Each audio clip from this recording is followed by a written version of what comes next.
Дулат Исабеков, есепшот, түйетауық және домино. Әңгіме. Пістегүл өзін ауылдағы ең ажарлы, өжет, екі сөйлеу дегенді білмейтін және көз ашықтығы жағынан өзгелерге қарағанда оқ бойы озық әйелмін деп санаушы еді. Өзі туралы мұндай берік байлам оның кеудесіне нан пісіріп, көшеге шыға қалса былайғы жұртты көзге ілмей, бойын тәкаппар ұстауға тырысатынды. Дәл осы мінезінің арқасында ол ауылдағы құрбы құрдастарымен ғана емес, совхоздың бухгалтері, туған күйеуі Сопытаймен де жиі жүз шайқасып қала беретін.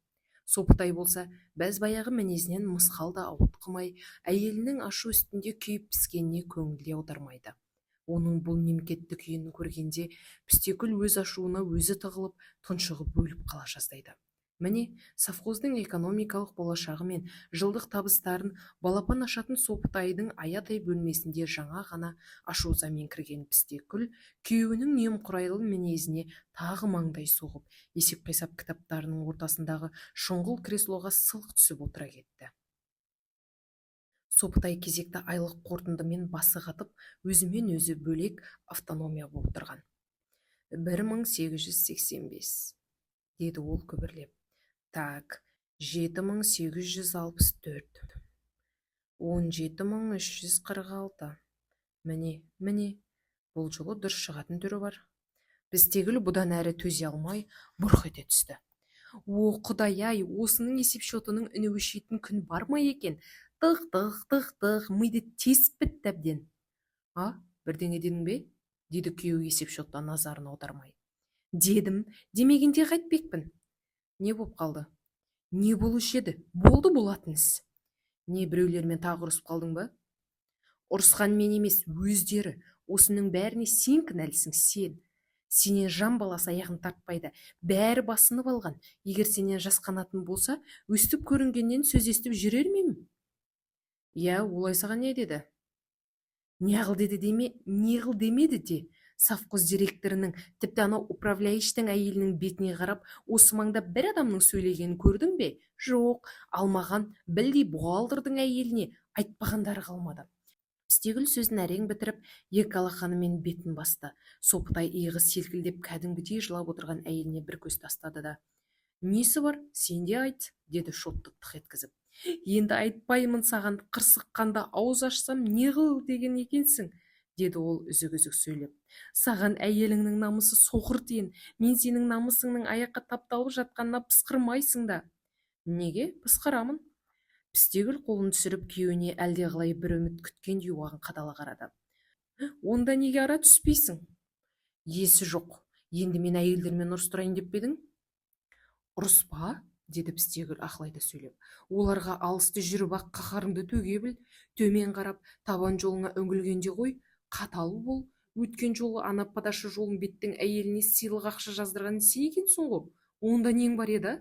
Ол сенің қай екі туып бір қалғаның еді? Сол екен, ол төбемізді ойып шыға келді. Сол әйелдің мені қалай тәлкек еткенін білесің бе өткен жолы? Білмейсің әрине. Жел өкпе деді. Ал құлағыңа құйып ал. Сопытай басын көтеріп, бір көзі шытынаған ескі көзілдірген әйеліне қадалып. Жел өкпе? Ол кенет қарқылдап күліп жіберді. Жел өкпе? Қызық екен. Пістегүл демін ішіне тартып сазарып отырып қалды. Сен неге жетісіп күлесің?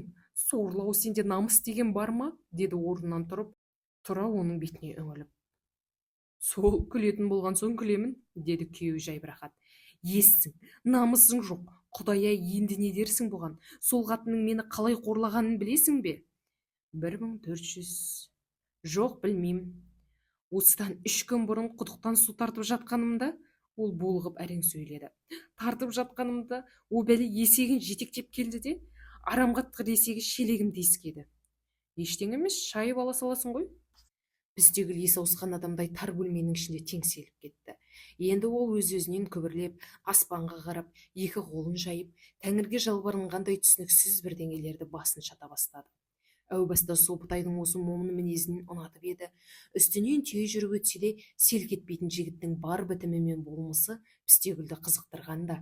Бертін келе үйлі баранды болған соң, жұртпен араласар кез туғанда, шаңырақтың иесінің қойдан жуас мінезі оны жалықтырып, бірте-бірте оның намысын оята бастады. үй иесі момын болған соң осы ауылдың итіне дейін бұлардың ауласына кіріп шалдуар әйелдің ашу-ызасын келтірді. Өзге жұртқа бұлар сыйлаудан қалып бара жатқандай көрінді. Өзге әйелдердің, әсіресе совхоз директорының, бас агрономның, бас зоотехниктің, тағы бетке шығарлардың әйелдерінің алдында үлкен беделге ие болып жүруіне күйеуінің ынжықтығы ғана кесір келтіретін сияқтанды. Ол үшін Сопытай бұдан гөрі қаталдау, қытымырлау, ашушаңдау болу керек. Пістегүл күйеуінің дауыс көтеріп біреу-біреуге ұрысқанын, зекігенін көргісі келді. Кім болса о болсын, қарауылға ма, сауыншыға ма, ұсақ тиындарын қайтаруды ұмытып кеткен піркәншікке ме, әйтеуір біреуге ұрысса деп тіледі. Бірақ қас қылғандай Сопытай да өзгермей-ақ қойды. Қайта күннен күнге кейін кетіп бара жатқан секілді. Пістегүлді бұл намыс пен ашу-ызаның тұйығына тіреп, шайбаулығын өршіте түсті. Шайбала саласың, Құдай-ау, әрине шайып аламын, бірақ мұның түп төркінде аяққа тапталған намыс жатқан ол неге байқамайды? Кенет ол бөлменің қақ ортасына кеп, күйеуінен көз алмай қақылшиып тұра қалды. Сопытайдың жанары әлдеқандай белгісіз бір нүктені ішіп жеп, ұшқын шашып, күлім қағып тұр екен. Еркектердің мұндай көзқарас Джорджоның ұйқыдағы Венера атты картинасын, немесе әйтеуір бір жалаңаш әйелдің денесін көргенде пайда болады. Есі дұрыс па мынаның? Тағы не әпере ойлап отыр? Деп Пістегүл шошына бастады. Бәлкім ақыл кіре бастаған шығар. Таптым, деді Сопытай кенет айғайсап. Таптым. Оқыс дауыстан Пістегүл талып құлай жаздады. Бәсе, сөрлем жасауға жұмсалған ақша есімнен шығып отыр екен ғой. Енді бәрі жөнге келді деген сөз. Ол алақанын ысқылап есеп-шотқа тың бір қаржымен кірісті. Күйеуінің тарапынан не материалдық, не рухани көмек болмаған соң, әйелі бөлме ортасында ұзақ тұрып, ешкімнің көмегінсіз өзі есін жиды да, сыбысын білдірмей сыртқа шығып кетті. Арада біраз күн өтіп, Пістегүлдің ашу-ызасы біршама ұмыт болып келе жатқан кез еді. Әдетте бұрқ етпесе әйелдердің ашуы жазғы жаңбырдай өткінші келеді. Пістегүл де солардың қатарынан жататын. Оның үстіне өткен жексенбіде Шымкенттен вокальды инструменталды ансамбль кеп концерт қойып, бұл да директордың, бас агрономның, бас зоотехниктің әйелдерімен бірге бірінші қатарда қалып қойды. Концерттен шыққан соң олар қатарласып жүріп отырып, қазіргі республикалық экстрадалық қозғалыс жайлы пікірлерін ортаға салды. Управляющийдің әйелін есептемегенде олар төртеу еді. Пістегүл сол кезде шешіліп бір қоя берді дейсің. Ол халықаралық деңгейдегі белгілі болып келе жатқан Бон И.М., Абба, Бак, Қара ансамбльдері жайлы сөз қозғап, бәрін өзінің аузына қаратты да қойды. Сол кезде физикадан сабақ беретін совхоз директорының әйелі ойламаған жерден Пістегүлді мақтап ала жөнелсін. Қазіргі әйел отбасы, ошақ қасының адамы емес, ол адал жар, мейірімді ана, белсенді қоғам қайраткері. Сонымен бірге ол қала мен ауыл мәдениетінің арасындағы алшақтықты жоюшы бірден бір қозғаушы күш. Пістегүл менің ұғымымда сол деңгейден табылатын бүгінгі заманға лайық әйел, деді. Пістегүлдің кеудесін мақтаныш кернеп, аяғы жерге тимей кетті. Сол қуаныштың табы әлі басыла қоймаған бір кеште даладан Сопытайдың қарқ-қарқ күлген даусы естілді. Күйеуі сирек күлетін, әсіресе қарқылдап күлу оның табиғатында жоқ еді. Қамырилеп жатқан Пістегүл еңсесін көтеріп, назарын сыртқа бағыштап тұрған сәтте ішке Сопытай да кіріп келді. Күлкісі әлі басылмапты, екі иығы серік-серік етеді. Ей, не болған? Денің сау ма? Деді әйелінің көзі аларып. Сау, денім сау, деді Сопытай қолымен ішін басып. Күлкіден шегім үзіліп кетер ме екен? Айтсаңшы, неге мәз болып келесің? Міне көр, біз өткен жолы. Ол әйеліне бір парақ қағаз ұсынды. Пістегүл қолының қамырында сүртпестен күйеуінен қағазды шолып алды. Өлең екен, бар жоғы бір-ақ шумақ. Әй, Пістегүл, Пістегүл, сен қылатын іс пе бұл, саған жақсат әпермес ұрыс деген түспегір. Пістегүл жуған матадай боп-боз боп тұрып қалды. Әлгі бір көтеріңкі көңілдің күлі көкке ұшты. Оған бәрінен батқаны өлеңнің мазмұны емес, өлеңді көшіріп жазып алған күйеуінің өз қолы еді. Мұны қайдан алдың? Деді ол әрең тілге келіп. Балалардан. Қалай тез жетіп қалған? Не? Өлеңді айтам. Болды доғар. Ол ашуға симай столды қойып қалғанда бірте-бірте бәсеңсіп келе жатқан Сопытайдың күлкісі кілттелді. Өзім көшіріп алдым де, неткен ұят, неткен масқара.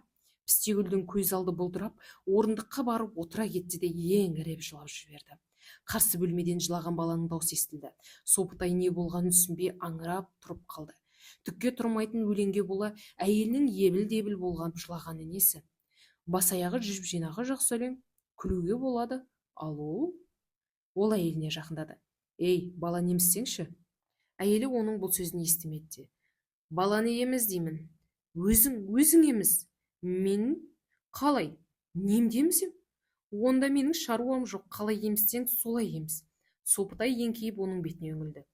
Ей, денің дұрыс па? Деді ол сыбырлап. Неге жылап отырсың? Балалар шуылдап айтып жүр екен, жазып алдым. Онда тұрған не бар? Бәрі күледі, ал сен жылайсың. Бола ма екен сол? Баршы, шықшы еден, деді әйелі жарыла жаздап. Баланың жылауы күшейе түсті. Қазір, деді Сопытай сасқалақтап. Сүті қайда еді? Міне таптым. Емізгі ше? Ол жан-жағына көзбен шарлап жүрді де, желім деген кішкене бөтелкенің аузына мұқият кигізіліп қойған емізікті жұлып алып, бала жылап жатқан бөлмеге қойып кетті. Балаға тамақ беріп тыныштандырған Сопытай әйелі отырған бөлмеге қайта келді. Әлі жылауын тоқтатпаған әйеліне жаны ашыды. Оның көңілін жұбатар, ашуын тарқатып, жанына медеу болар жылы сөзді айтқысы келді. Бірақ ондай сөздерді қайдан табары, таба қалса да қалай айтарын ойлап біраз басын қатырып тұрды да, ақырын басып кеп, ертеңгі шай үстінде қалдырып кеткен есеп шотын алып, өз бөлмесіне білдірмей кіріп кетті. Келіп орындыққа отырды да, алдына цифр толы бір қағазды қойып алып, жайлап тастарды аудара бастады. 781, 3332, 891. Пістегүлдің шыдамы шегіне жетіп, ол бөлмеге кіріп келді. Байғұс есепші, ол Сопытайдың қолынан шотты жұлып алды. Арсыз, намыссыз! Сопытай тоқтай тұр дегенде қолын көтере беріп еді, әйелі оны алақанымен қағып жіберді. Осы мен саған кіммін, а? Мен сенің әйеліңмін ба, әлде күңіңмін ба? Әйелімсің? Сопытай бұл жолы өзіне төнген Пістегүлді көз тоқтатып қарады. Бәрібір, мен кетемін. Қайда? Төркіні ме? Неге? Мен енді сенімен тұрмаймын, білдің бе? Тұрмаймын. Енді жетті ме жетеңе? Құдай-ай, осының есеп шоты қашан қурап қалар екен? Сопытайдың көзілдіргі ар жағындағы жанары жалт ете қалды. Сонан соң орнынан жайлап көтерілді де, екінші қайтып мұндай сөзіңді естуші болмайын, деді ежелей сөйлеп. Ол менің наным, кәсібім, оған тіл тигізуге ешкімнің хақысы жоқ, сенің де. Онда өзің біл, мен кеттім, қал есеп шотыңды құшақтап. Ол бөлмеден атып шығып, есікті сарт жапты. Пістегүл, деді Сопытай оның соңынан айғайлап. Ақымақ болма, қайтпейін, ертең арысқа жүрем, көйлек, таза көйлек керек. Есеп беруге барам. Барлық мәселені осымен шешілді деп ойлап, Сопытай жұмысына қайта кірісті. 891, 562. Пістегүл сол күні кешке көрші совхозда тұратын ағасының үйінен бірақ шықты. Ағасы әлі жұмыстан келмеген екен. Жеңгесі Қаршығаға болған жағдайды түгел айтып берді. Солай де, деді Қаршыға күрсініп. Жақсы емес екен. Солай, одан арғы төзе алмадым. Тентек болма, қайтып бар. Ұялсаң өзім апарып саламын. Бірің әке, бірің шеше болған кезде бұндарың қалай? Құдай берген мінезің болса қайтесің? Ар жағында жамандығы жоқ болса болды ғой. Енді сендер мені сыпайлап қуайын дедіңдер ме? Деді Пістегүл ашу шақыртуға ыңғайланып. Қайтетсе төркінге қашуы деген не ол? Масқара емес пе? Егер ағаңның қылығына орай тірлік етсем, әлде қашан жесір болып отырар едім. Көп ұзамай ағаң келеді. Берер ақылым, ол келмей тұрып көзіңді құрт. Келсін, келмесін, бәрін айтам. Қарындас намысы қымбат болмаса өзі білсін. Немесе ана онжықты барып есеп шотын қиратып, көзін ашып қайтсын. Әуелгіде қоңыр дауыспен басталған жай әңгіме бірте-бірте екпін алып, қыза түсті де, аяғы өзініңкін жөн деген қызыл өңеш дауға айналды. Бұл даудың аяғы немен бітеді, бір құдайға аян боп өршіп-ақ келе жатыр еді. Дәл осы кезде алдына арбасын сүйреткен белорус арылдап кеп тоқтап қалды да, құдыққа құлап кеткендей бірден өше қалды. Қарнаш екен, деді Қаршыға дауысын бірден өзгертіп. Сөйтті де стол үстін қайта жабықтауға кірісіп кетті. Сәлден соң ұстындай ұзын, тұтқыштай қара, апиыншыдай арық, көзі шөлдің құдығындай терең, екі құлағы сыпырадай қалқиған жылқы тісті Ботбай кіріп келді. Ол кіріп келгенде солярка мен жүгері сабағының, күн мен сүрлемнің, тер мен шаңның, қысқасы бүгін немен айналысса, соның бәрінің иісі үй ішін алып кетті. Ол қарындасын көрген бетте сойған түлкідей ыржиып күлді. Өй пістеш, алтыным қайдан жүрсің? Деді оған қарай құшағын жая ұмтылып. Үйреншікті амандық саулық сұраудың, жайраңдап еркелеудің орнына бұл қарындасы жыларман халде бұрылып, мойнына кеп асыла кетті де жас баладай солқылдап қоя берді. Қыдырып кепті, қайдан келуші еді? Деді қаршыға пістегүл үшін жауап беріп. Әнеу күні ғана келіп кетіп еді ғой, деді Ботбай кеудесінде жатқан қарындасының шашынан сипап. Әй пісте! Ағасы оның жылап тұрған енді байқап, не істерін білмей табан астына абдырап қалды. Неге жылап тұрсың, а? Қане, айтшы маған бәрін. Кімде болса қабырғаларын қаусатып қапқасап берейін. Қане айта ғой. Ағасының еркелете сөйлеген үннен қарындасының ет жүрегі елжіреп, жылауы үдей түсті. Мен енді ол жаққа бармаймын. Түкке түсіне алмаған Ботбай аңырап әйеліне қарады. Иә солай, деді қаршыға күрсініп. Сөйтеді, бармайды. Не дейді? Қане жөндеп айтшы. Ботбай қарындасына орындық қойып, өзін оған қарама-қарсы орналасты. Не, ол сені ұрды ма? Жоқ. Боқтады ма? Ол басын шайқады. Ботбай шарасыз адамның кейпімен иығын қозғады. Ұрмаса, боқтамаса? Есеп, деп күбірледі пістегүл. Есеп шот. Есеп шот? Иә, былай. Қарындасы күйеуінің шот қаққанын салып, қолын әрі-бері қозғалды. Азынан кешке дейін, кештен таңға дейін тық. Ботбай мен қаршыға бір-біріне қарады. Мейлі қаға берсін, деді ағасы бірінші тілге келіп. Онда сенің не шаруаң бар? Миымды жеп бітті. Ал сен басқа бөлмеге кірді, есігіңді тасқып жауып ал, сонда түк те естімейсің. Соптайға ебін тауып резеңке есеп шот жасап беру керек, содан даусы жоқ, деп қаршыға бір бүйірден америкаша қойды. Ботбай қуанғаннан айғайлап жіберді. Идея, Беларусьтың ескі доңғалағынан мен оған қатырып тұрып есеп шот жасап берейін. Жатсын шоттың даусын өзі де ести алмай. Жоқ, деді пістегүл ызаға булықты. Сендер түкті де түсінбей тұрсыңдар. Не түсінбейтіні бар, деді Ботбай қарындасына сұраулы пішінде қарап. Байғұс тіпті боқтамапты да. Қаршыға, Беларусьті от алдыршы, тележкамен апарып тастайық. Немене, тележка? Құдай-ау, неткен адамсыңдар бәрің, түйсік деген бола ма сендерде? Ол мені адам құрлы көрмейді. Мен үйде барамын ба, жоқпын ба, оған бәрібір. Жұрт мені жайлы өлең шығарып, масқара қылып жатса да селт етпейді. Өлең? Деді Ботбай таңданып. Иә, мазақ өлең. Өлең. Қызық екен. Есіңде болса айтып көрші. Пістегүл ызаланып тұрып бір шумақ өлеңді тақылдатып оқып шықты. Ботбай мен қаршыға от тигенді әрідей жарыла күлді. Пістегүл үрейленіп екеуіне кезек-кезек қарады. Тоқтатыңдар күлкіні, теңкелестер өңшең, сендер күліңдер, мен жылайын. Ол аяғымен жер тепті. Жоқ, деді Ботбай күлкісін әрең тежеп. Менің таңғалып тұрғаным өлеңнің өзі емес, оның сендер жаққа қалай тез жеткені. Пістегүл өз құлағына өзі сенерін де, сенбесін де білмеді. Сендер де білесіңдер ме ол жайлы? Әңгімеге байып түнмен қаршыға араласты. Өткен жолы өлеңді ағаңның өзі шығарған. Қалай? Солай. Сол жылы Соптай маған өлең шығарды. Ал сенің ағаң оның әйеліне өлең шығарды. Пістегүлдің көз алды теңселіп кетті. Жетіскен екенсіңдер, жеттім деңдер соғанда. Бәріңде ар намыс деген жоқ. Кетемін бұл үйден. Бір минутта тұрмаймын. Ол есі ауысқан адамдай апыл-ғұпыл заттарын жинай бастады. Қайда? Деді ағасы. Әжемнің үйіне. Ботбай сәл мүдіріп қалды да, түкірігіне шашылғандай үзік-үзік тіл қатты. Шынын айтсам, менің әйеліме арналған өлеңді әжем шығарған. Әйтпесе Соптайда қандай ақылындық болсын.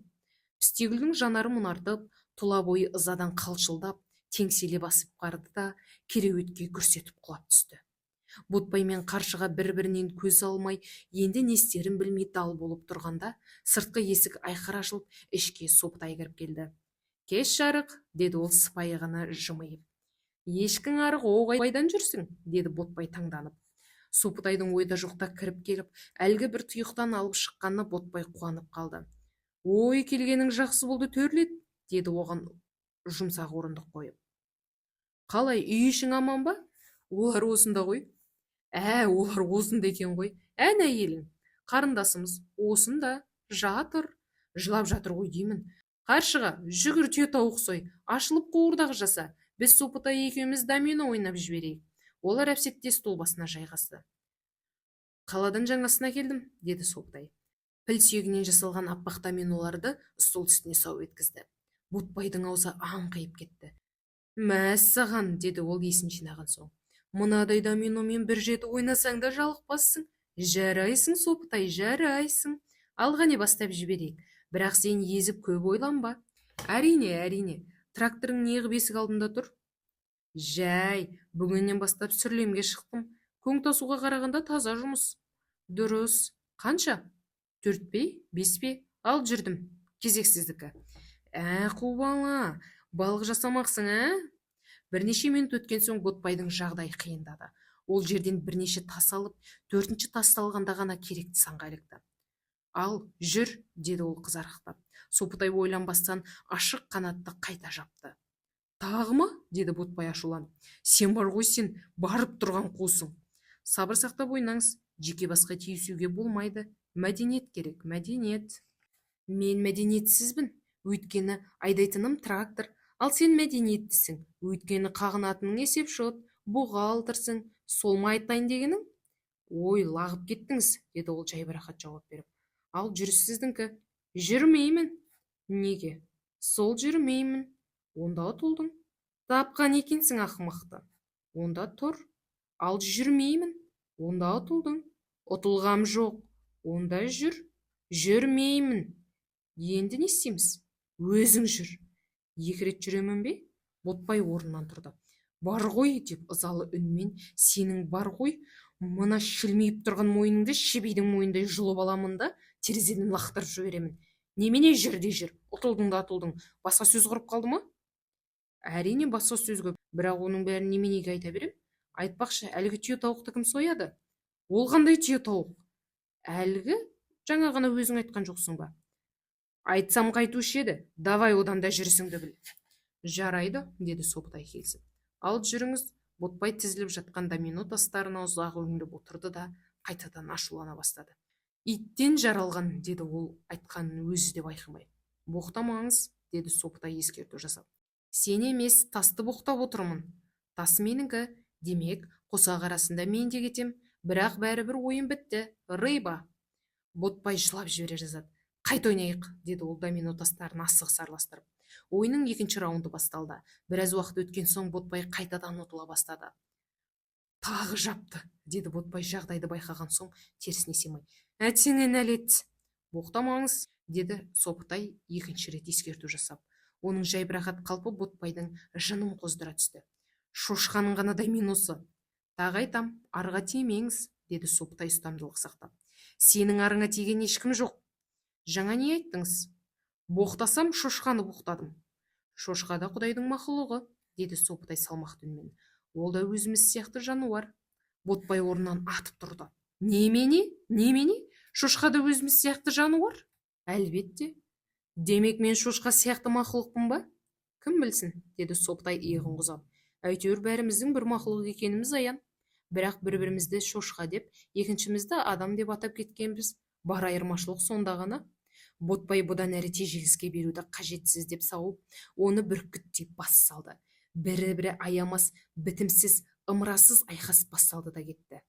Шошқа жылын мұның, шошқа болғың келсе өзің бол. Менде нең бар, Ой, сүмелегін жық көрсетейін саған шошқа болуды. Адырдың сексеуіліндей Ботбай арық жағасында өскен жалбыздай Сопытайды жаман шаяпандай сілкіледі. Жанжал әдеп басталғаннан көзінің жасын тыйып, оларға таң тамаша боп қарап отырған Пістегүл бұл екеуі ұмар-жұмар алысып біткенде, өз басының қайғысын бір жола ұмытып шырылдап кеп араша түсті. Естерің дұрыс па сендердің, не болған сендерге? Сол кезде барлық илеуге қарсылықсыз көніп, Ботбайдың астында бейғам жатқан күйеуінің көзіне көзі түсті де, намысы бұрқ ете қалды. Сені де еркек дейді-ау, неменеге мәз болып жайбарақат жатырсың? Тұр былай. Қайтып, деді Сопытай ақыл сұрап. Ботбайдың оны жуық арада босататын түрі байқалмайды. Ұрып жатыр, иілеп жатыр, мыжғылап жатыр. Ботбай, жалынамын, жіберші, өлтіретін болдың ғой байқұсты, деді Пістегүл оның жауырына жабысып. Аулақ, деді Ботбай оны сілкілеп тастап. Шырылдай қалуын қарашы, түйе тауық жегісі келді тағы да. жегізермін мен саған, өзіңнен чақақ билей жасайын. Осы кезде маңдайынан терін сүртіп, түйетауық қуып шаршаған қаршыға кіріп келді. Әрең ұстамасам болар ма? Ботбай, түйетауықты қайсың соясыңдар? Ей! Деді ол киіздің шаңын көтеріп алысып жатқан екеуіне үрейлене қарап. Мыналар төбелесіп жатыр ма немене? Иә, деді Пістегүл дірілдей жауап беріп. Ал сен не қылып тұрсың? Екі әйел екі жақтап жүріп екеуін әрең ажыратты. Екі доменошы орындарынан тұрып қақып сілкіне бастады.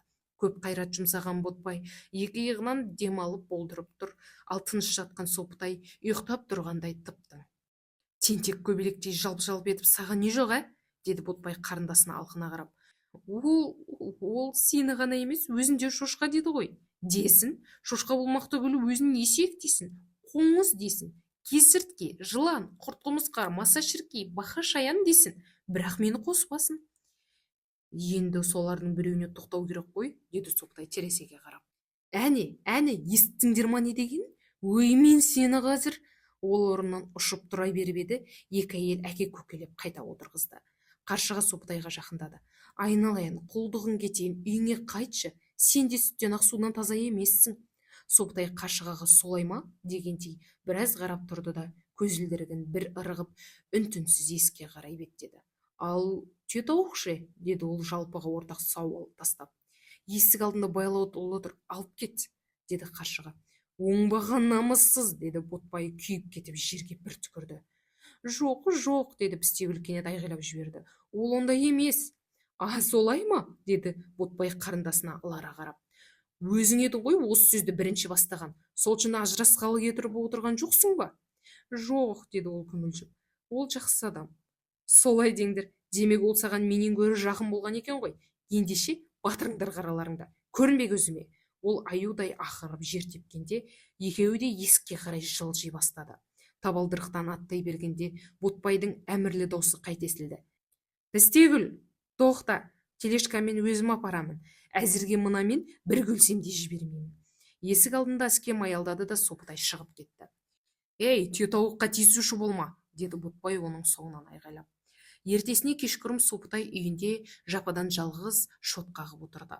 Есепшоттың әрбір тықылы, дәлірек айтқанда сол есепшотты тықылдатып отырған өз саусақтары совхоздың бүкіл болашақ игілігін жасап отырғандай сезініп, сол сезінуден ол өзге дүниенің бәрін ұмытып кеткендей еді.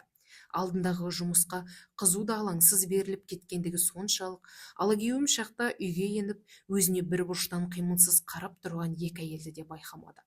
Арада бірнеше сағаттар өткен соң Сопытай, Пістегүл және қаршыға үшеуі шайда асықпай ішіп отырды.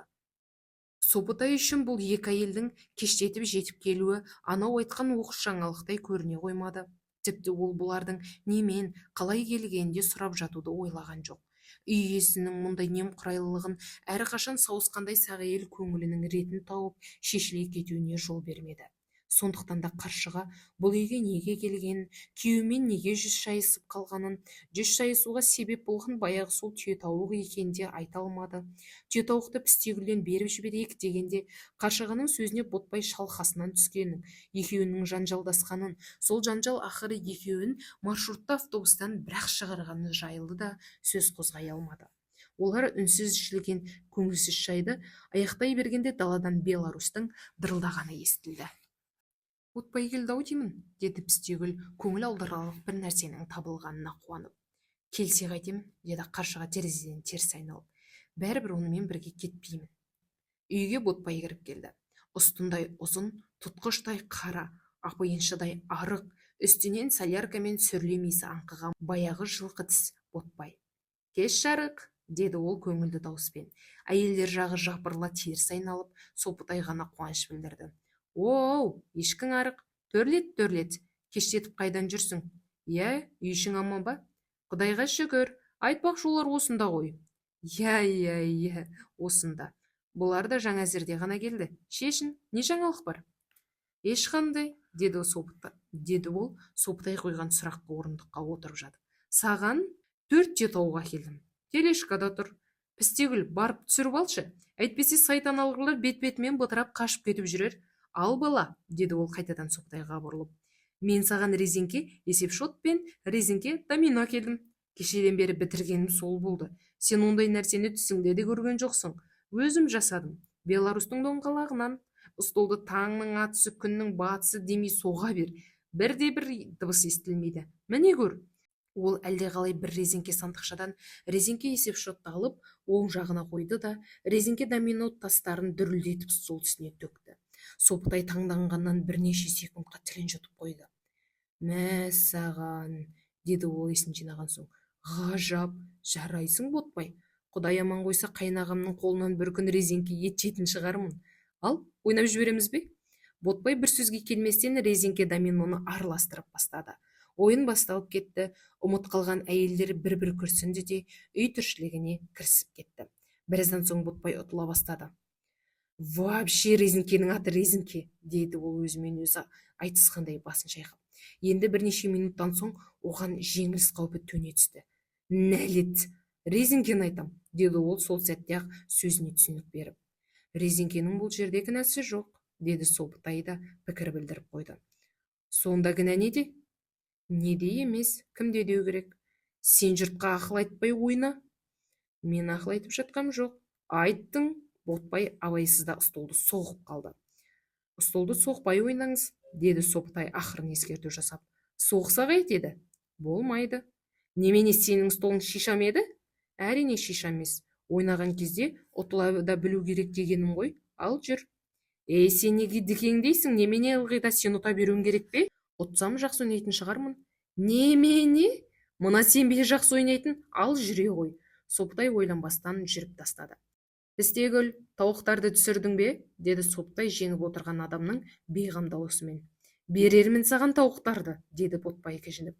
Қаршыға түсірткізбе. Көрінгенге ұстата беретінше тауығым жоқ. Оның тез жинал, кетеміз. Мен кетпеймін, деді Қаршыға зорлана зыбырлап. Өзің жүре бер. Бол тез, әйтпесе аяғынан ұстаймын да тележкадағы түйетауықтардың арасына лақтырып жіберемін, білдің бе? Күйеуінің қаһарынан қаймыққан Қаршыға амалсыз жинала бастады. Кенет Ботбай домино тастарының екі жағына кезек-кезек ұзақ қарап отырды да қуаныштан айғайлап жіберді. Ал бала, қане, жүріп көр. Сопытай стол үстінде жағдайдың үмітсіз екеніне көз жетіп, сұрланып сала берді. Рыба, деді Ботбай үйді басына көтеріп қарқылдап. Қаршыға, біз тегіл шай қойсаңдаршы, бұл үй дәм татыра ма жоқ па? Жүрмейміз бе? Деді Қаршыға жасқана тіл қатып. Жоқ, кейінірек, түйетауықты түсіре беріңдер. Қалай бала, тағы ойнап жібереміз бе? Ол Сопытайға күлімсіреп қарады. Сопытай орындығын столға жақындатып, домино тастарын асығыс араластыра бастады. Соңы. Оқыған Жолтай Алтынай. Негізі бұл сатиралық әңгіме болып табылады. Егер сізге ұнаса, күлкі сыйлаған жері болса, бөлісіп, өз түсінгеніңізді айта кетіңіз. Сатира болғанымен, өмірдің ащы шындығы, тұрмыстың ащы шындығы өте жақсы суреттелген. Рахмет.